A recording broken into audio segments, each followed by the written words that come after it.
gunplay changes we've added. Dennis, what are new in this update? Yeah, so we're going to talk about, first off, compact ammo for rifles. So this is something as part of our onboarding strategy a little bit, like doing some of the balancing changes that we've been kind of discussing for a while now. And one of the things we want to do is we want to ensure that specifically the compact ammo rifles, so this is specifically excluding the handguns, have a slightly higher effective range, which means a higher headshot range. So that you can kind of use some of them a bit more competitively.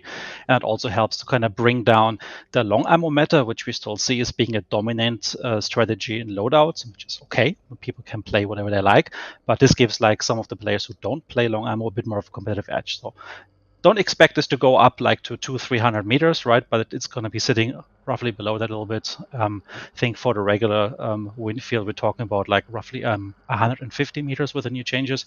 So you get like 50% boost on top, roughly a bit more. And with FMJ, it can kind of go a little bit higher. So maybe time to dust off that Winfield Marksman or the Aperture and just try them out on a test server so I'll get a feeling for them. There's no other changes to the compact ammo, like so in terms of how they hit, how they damage. It's just specifically on the headshot side of things, which we refer to as effective range in the stats. We do have some changes to the explosive custom ammo for the uppercut as well. Yeah, so this is it's more of a minor change. I mean, most people know that explosive uppercut ammunition isn't really a fan favorite, and that is perfectly fine.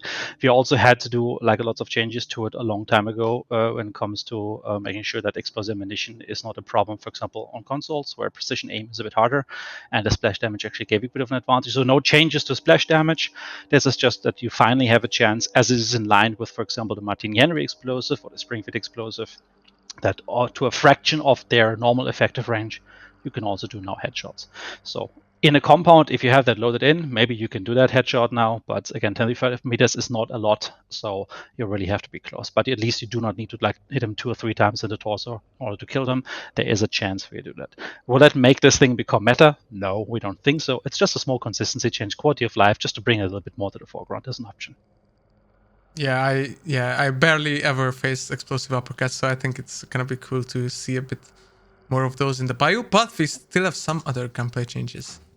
And yeah, then just a minor thing as well. The Pax Claw has received a similar treatment as we've been doing with the Officer Brawler, like in one of the latest updates, where we basically say now we treat this as being a knife attachment that does the same damage as a knife. It consumes a little bit more stamina still as a knife, so there's a trade-off. But you can now more reliably use this as if you were to use a knife. So if you want to leave your knife at home and you think it's fine with the, for example, stomach consumption, or you just want to bring dusters alongside, it's just an option for you. Minor thing, again, a bit of quality of life for you guys.